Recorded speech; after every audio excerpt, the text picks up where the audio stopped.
Hyderabad JNTU యూనివర్సిటీలో అవినీతి ఆరోపణలపై రిజిస్టర్ డాక్టర్ ఏ జయలక్ష్మి కీలక సర్క్యులర్ విడుదల చేశారు. అక్రమాలు, అనాధికార లావాదేవీలు, లంచాలకు పాల్పడే ఉద్యోగులపై కఠిన చర్యలు తీసుకుంటామని హెచ్చరించారు.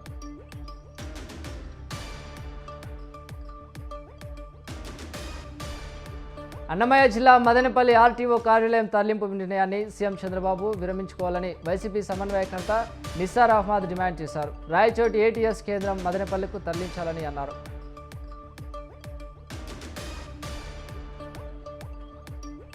ధర్మేంద్ర ప్రధాన్ రాజీనామాపై మాజీ మంత్రి రఘువీరారెడ్డి స్పందించారు. దుర్గంగాన్ని ఎండగట్టడంలో మొదలైన ఉద్యమం విజయవంతమైందని, ధర్మేంద్ర రాజీనామాతో కేంద్ర ప్రభుత్వం పతనం ప్రారంభమైందన్నారు.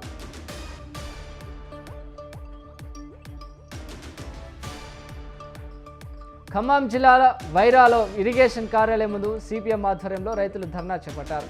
ప్రాజెక్టు కింద ఉన్న 20 ఎకరాలలోని వరి పంటకు సాగునీరు ఇవ్వాలని వారు డిమాండ్ చేశారు.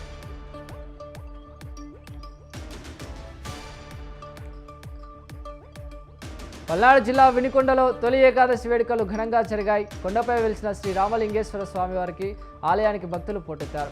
ప్రభుత్వ చీఫ్ విప్ జీవి ఆంజనేయులు గంగా పార్వతి సమేత శ్రీ రామలింగేశ్వర స్వామికి పట్టు వస్త్రాలు సమర్పించారు.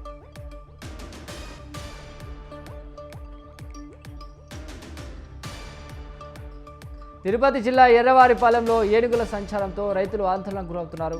గత 4 రోజులుగా నిరబైలు, చింతగుంట, పులుసుబోనుపల్లిలో పంటలను ధ్వంసం చేశాయని ఆవేదన చేశారు.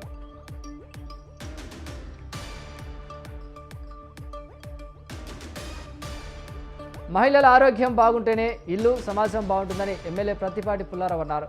బొప్పూడి పీహెచ్సీలో మహిళల అనారోగ్య సమస్యలపై స్వర్ణగ్రామం ఆరోగ్యదర్శిని అవగాహన శిబిరాన్ని ఆయన ప్రారంభించారు.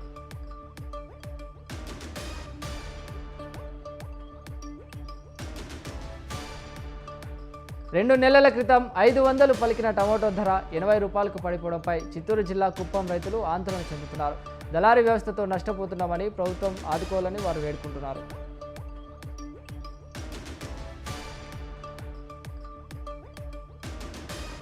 ఎస్ఐ, పీసీ ఉద్యోగాల వయోపరిమితి పెంచాలని దిల్సుఖ్ నగర్లో నిరుద్యోగులు ఆందోళన చేపట్టారు.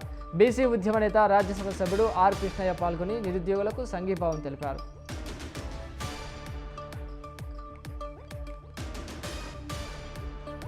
రాజన్న సిరిసిల్ల జిల్లాలో సైబర్ నేరగాళ్ల కొత్త మోసం కలకలం రేపుతుంది. మీపై ఏసీబీ కేసు నమోదైంది, వెంటనే మాట్లాడకపోతే అరెస్టు చేస్తామంటూ ప్రభుత్వ ఉద్యోగులకు బెదిరింపు కాల్స్ చేస్తున్నారని, అప్రమత్తంగా ఉండాలని డీఎస్పీ నాగేంద్ర హెచ్చరిస్తున్నారు.